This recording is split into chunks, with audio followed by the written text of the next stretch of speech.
Prime TV, सच साहस सरोकार। नमस्कार, स्वागत है आपका। आप देख रहे हैं प्राइम टीवी। मैं हूं आपके साथ अदिति मिश्रा। 4 बजे की 4 बड़ी खबरों में सबसे पहले बात करेंगे लखनऊ में आयोजित प्रेस कॉन्फ्रेंस की, जहां अखिलेश यादव ने कहा कि कई कथावाचक ऐसे हैं जो 50 लाख रुपए लेते हैं। किसी की हैसियत है कि धीरेन्द्र शास्त्री की कथा के लिए को अपने घर बुला ले, वहीं वो बाबा अंडर टेबल पैसे लेगा। आप पता करवा लीजिए कि वो धीरेन्द्र शास्त्री अंडर टेबल पैसे नहीं लेते हैं क्या। कथा वाचन की पता नहीं कितनी कीमत होगी, फ्री थोड़े ही है।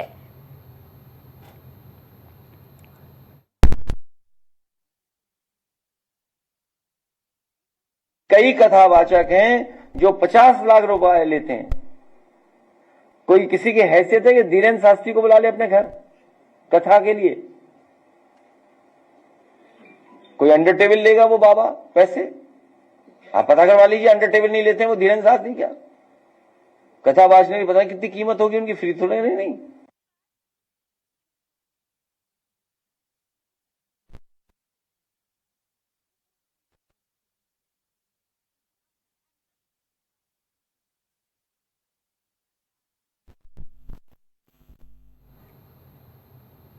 तो जहां अखिलेश यादव ने कथा वाचक पंडित धीरेन्द्र कृष्ण शास्त्री पर जमकर निशाना साधा और उन पर बड़ा आरोप लगाते हुए कहा कि वो अंडर द टेबल पैसे लेते हैं, वहीं अखिलेश के इस बयान का बीजेपी ने कड़ा विरोध जताया है। बीजेपी प्रवक्ता राकेश त्रिपाठी ने अखिलेश पर तुष्टीकरण के आरोप लगा दिए।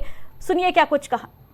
धीरेन्द्र कृष्ण शास्त्री तो बहाना है, मकसद सनातन की भावनाओं को ठेस पहुंचाना है, मजहबी तुष्टीकरण के भरोसे गोलबंद कराना है।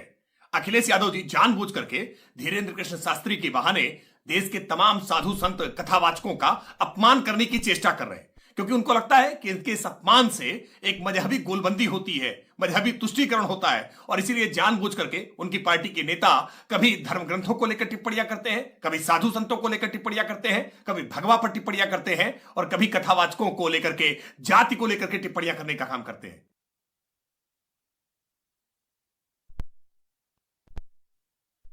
तो सपा अध्यक्ष अखिलेश यादव ने पंडित धीरेन्द्र कृष्ण शास्त्री पर बड़ा आरोप लगाते हुए ये कहा कि वो अंडर द टेबल पैसे लेते हैं और किसी की क्या औकात, आम आदमी की क्या हैसियत की धीरेन्द्र कृष्ण शास्त्री से कथा कहलवा ले।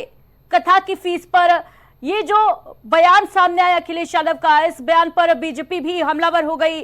सुना आपने किस तरीके से भारतीय जनता पार्टी के प्रवक्ता ने अखिलेश यादव को घेरा और जमकर तुष्टीकरण का आरोप लगाते हुए कहा कि धीरेन्द्र कृष्ण शास्त्री केवल बहाना है। भारतीय जनता पार्टी का मकसद जो है वो कहीं ना कहीं माफ कीजिएगा, समाजवादी पार्टी का जो मकसद है वो है धर्म के नाम पर राजनीति करना और सनातन पर हमला करने का आरोप लगाया भारतीय जनता पार्टी ने समाजवादी पार्टी के ऊपर। अखिलेश यादव ने जिस तरीके से पंडित धीरेन्द्र कृष्ण शास्त्री पर यह बड़ी गंभीर आरोप लगाते हुए बोला कि वो अंडर द टेबल पैसे लेते हैं और किसी आम आदमी की इतनी हैसियत नहीं है कि उनसे कथा भी कहलवा ले।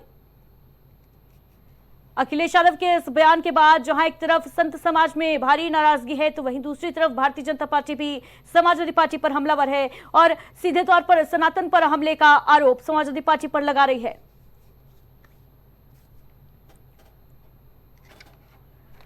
बताते चले आपको कि एक प्रेस कॉन्फ्रेंस के दौरान अखिलेश यादव ने पंडित धीरेन्द्र कृष्ण शास्त्री पर ये बड़े और गंभीर आरोप लगाए। विवादित बयान अखिलेश यादव का सामने आया, जहां पर अखिलेश यादव ने पंडित धीरेन्द्र कृष्ण शास्त्री पर बोलते हुए कहा कि वो मोटी फीस लेते हैं, अंडर द टेबल पैसे लेते हैं, 50 लाख रुपए लेते हैं और तमाम गंभीर आरोप पंडित धीरेन्द्र कृष्ण शास्त्री पर अखिलेश यादव ने लगाए हैं। जिसके बाद सियासत गर्मा गई है, जहां एक तरफ भारतीय जनता पार्टी अखिलेश यादव पर तुष्टीकरण का आरोप लगा रही है, समाजवादी पार्टी पर यह आरोप लगाए जा रहे हैं कि समाजवादी पार्टी का जो मकसद है, असल मकसद है, वो सनातन पर हमला है, ना कि धीरेन्द्र कृष्ण शास्त्री पर हमला है। वहीं दूसरी तरफ संत समाज भी इसका भारी विरोध करता नजर आ रहा है।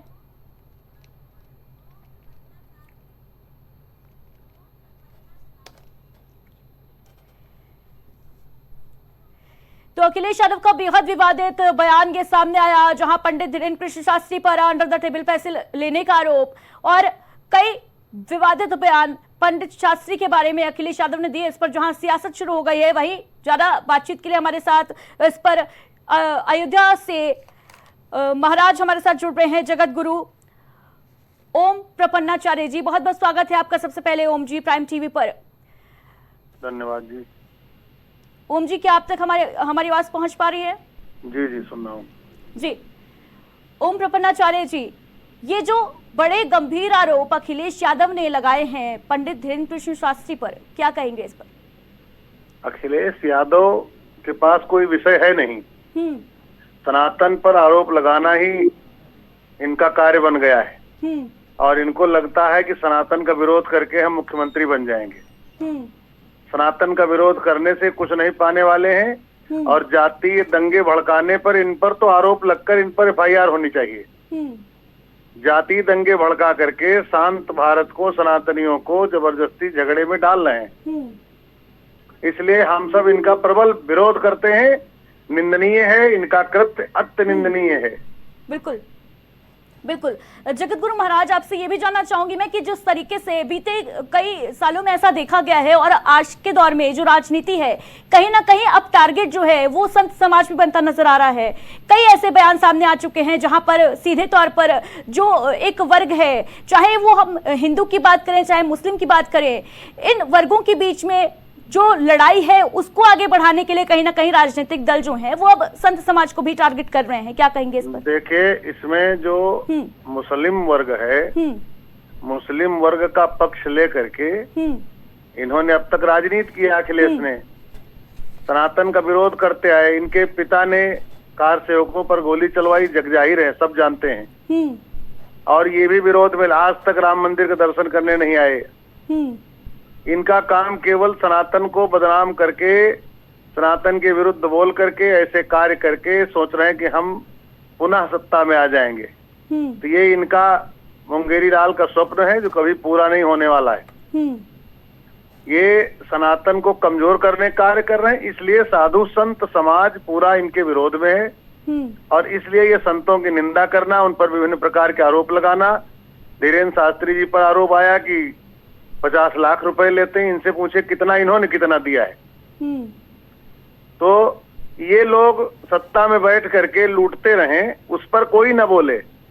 और अगर कोई सनातन का श्रद्धालु अपने गुरु को, अपने कथा व्यास को कुछ दक्षिणा में दे रहा है तो इनके पेट में दर्द होने लगता है। राम मंदिर के निर्माण में करोड़ों रुपए का दान आया, उस पर प्रश्न लगाए। तो ये पूर्णतया मूर्ख व्यक्ति हैं। राजनीति में ऐसे लोगों को जनता को नकार देना चाहिए। ये बिल्कुल समाज के भंजक हैं, समाज भंजक। ओम जी, बड़ी बात आप कह रहे हैं कि राजनीति में अगर कोई ऐसे विवादित बयान देता है तो उसे समाज को नकार देना चाहिए। लेकिन ये जो बड़े गंभीर आरोप अखिलेश यादव ने लगाए हैं, उन्होंने कहा कि कोई आम आदमी, उसकी हैसियत ही नहीं है कि वो धीरेन्द्र कृष्ण शास्त्री से कथा भी कहलवा ले। इस पर क्या कहेंगे? देखिए, धीरेन्द्र कृष्ण शास्त्री, वो जैसे भीड़ किसी के पास बढ़ने लगी, क्या कोई गांव का अहीर यादव व्यक्ति जो बेचारा खेती कर रहा है, क्या अखिलेश उसके बुलाने पर जाएंगे उसके घर कभी? जाने कितने यादवों के दंगे, तमाम उन पर अत्याचार, तमाम प्रकार की समस्याएं उनकी हैं गांवों में, वो नहीं पहुंच रहे इनके पास तक। ये सुनने के तैयार भी नहीं है। तो इस तरह के आरोप लगाना, अब धीरेन्द्र कृष्ण शास्त्री वो चलते हैं तो एक प्रकार का उनके साथ प्रोटोकॉल लगा हुआ है। तो आम आदमी क्यों बुलाएगा और क्यों जाएगा? अब इस प्रकार का आरोप लगा करके कि पैसे के लिए नहीं जाएंगे, ये इनकी मूर्खता है। यदि धीरेन्द्र जी के पास कोई इस प्रकार की खबर जाती है, कोई बुलाता है, वो तत्काल पहुंचते हैं। पैसे की बात कभी वो नहीं करते हैं। मैं स्वयं जगत गुरु पद पर आसीन हूँ। यदि कोई भागवत, राम कथा, शिव पुराण कोई कथा श्रवण करता है, बुलाता है, कभी दक्षिणा तय नहीं होती, शास्त्र वर्जित करता है। दक्षिणा तय करने वाला कुष्ठ रोगी, तो क्यों तय किया जाए? और जो श्रद्धालु दे देता है उसको स्वीकार करना चाहिए। यही किया जाता है सनातन में। लेकिन इन लोगों ने इस प्रकार के आरोप लगाकर संत समाज का अपमान करने का कार्य किया है। हम सब अखिलेश यादव की भरसक निंदा करते हैं, भरपूर निंदा यानी करते हैं। ओम प्रपन्नाचार्य जी, कुल मिलाकर ये कहा जा सकता है कि जो भारतीय जनता पार्टी भी कह रही है कि धीरेन्द्र कृष्ण शास्त्री, पंडित धीरेन्द्र कृष्ण शास्त्री सिर्फ और सिर्फ बहाना है, जो मेन टारगेट है, जो मकसद है समाजवादी पार्टी का, वो है सनातन पर हमला। क्या आप ये मानते हैं? सनातन को मिटाने का कुत्सित प्रयास ये पार्टी कर रही है और विशेषकर अखिलेश यादव को इसी में आनंद आ रहा है।